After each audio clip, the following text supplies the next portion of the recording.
We're running quite late and we're running tight, so I'm going to take a couple of questions off the screen if I can, unless there's a pressing one from the audience.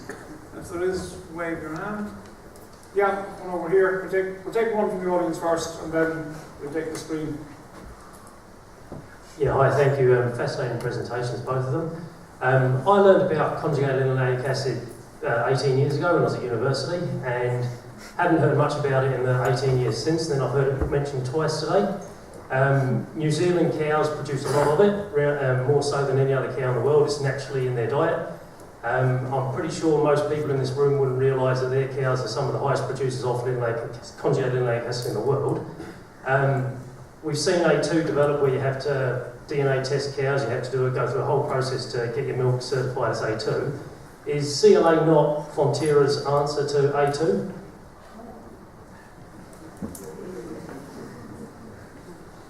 No. I can say that with quite a lot of confidence, actually. I think Tim made the point for me, actually. I don't think this is going to be as binary as it's an A2 or it's a CLA or it's this, that, or the other. We're going to have to stack a number of benefits into a more sophisticated message to live simply. So I think Tim was actually showing that nutrition is going to be important. Those benefits are going to be important, like CLA, like some of the other things that are aimed, for example, pasture-based milk that we need to be differentiating on. But I don't think it's a simple point. For example, a lot of people just like the fact that cows are, in their mind, free range. That's part of the message. The clean and environment that they come through is part of the message. It's not going to be, I think, so binary as it is this, that, or the other. I think A2's done a really good job of marketing a particular benefit, which is A2, and which has morphed massively in the 20 years that they've been, or 20 or more years in which they've been trying to market A2 milk. I mean, it started from a very different position to what it's being promoted on now. I don't think it's going to be as simple as CLA is the pasture-based saviour or Fonterra's A2. I think it's going to be much more sophisticated than that. Yeah, I think we must always remember that today's extra dimension to something like A2 becomes tomorrow's commodity when you get enough of it. And that's always the problem. We need to continuously keep the story out there and the positive thing.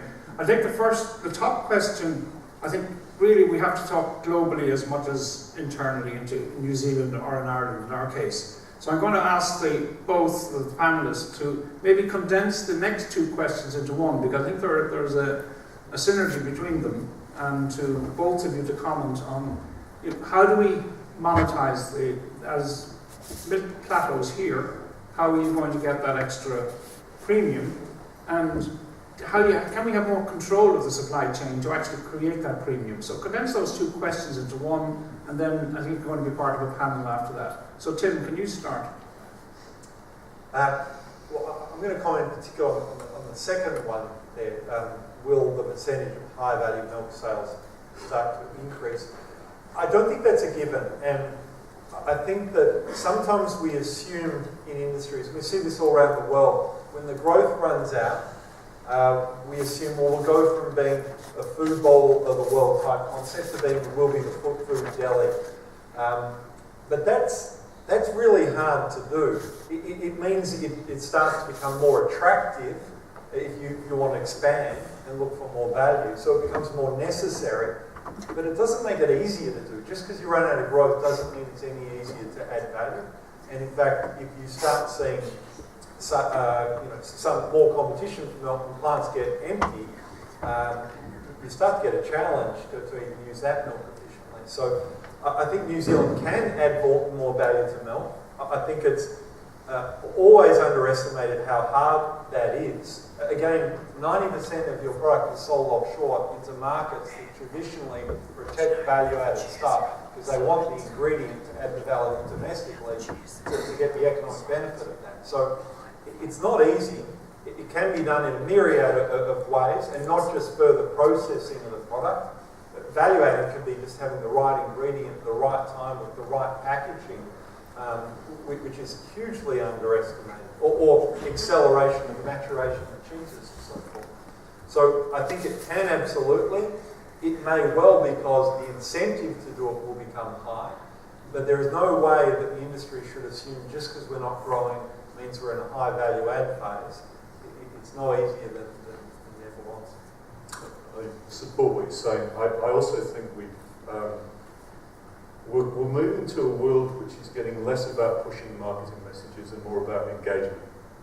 And so I think moving forwards, this, and Tim gave a great example around and talked about communities now, consumers, individuals, society, they've got endless amounts of information that they can select from, and it's select from, and they do, and you've now got personal digital assistants that are in homes that actually know this. So it's not just if you're in social media that you're getting essentially reinforcement of your position.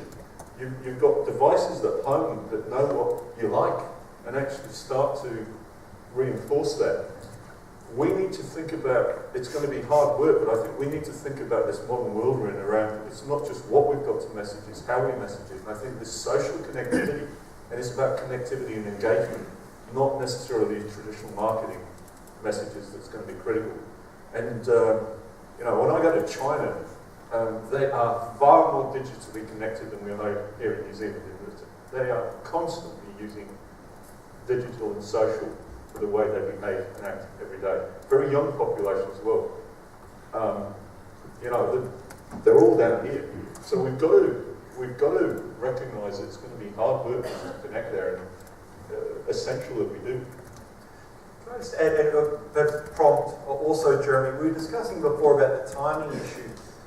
Would we be right as an audience to assume that this work is being done on the messages, that there be a process of publication that you'll go through, and hence the message will be ready more substantially to take to the market sometime in the future? And what would the timing of that be? I think the most important point there, Tim, is messages. Because we already differentiate. We've got, I talked about this in Hamilton on Monday, we've already got a Cousins brand that's going into certain markets and is resonating well with certain consumer groups and certain values. But as you rightly said, there's different positioning and different demands in different markets. So you've got to be preparing your messages, and then I'll just come back to the point.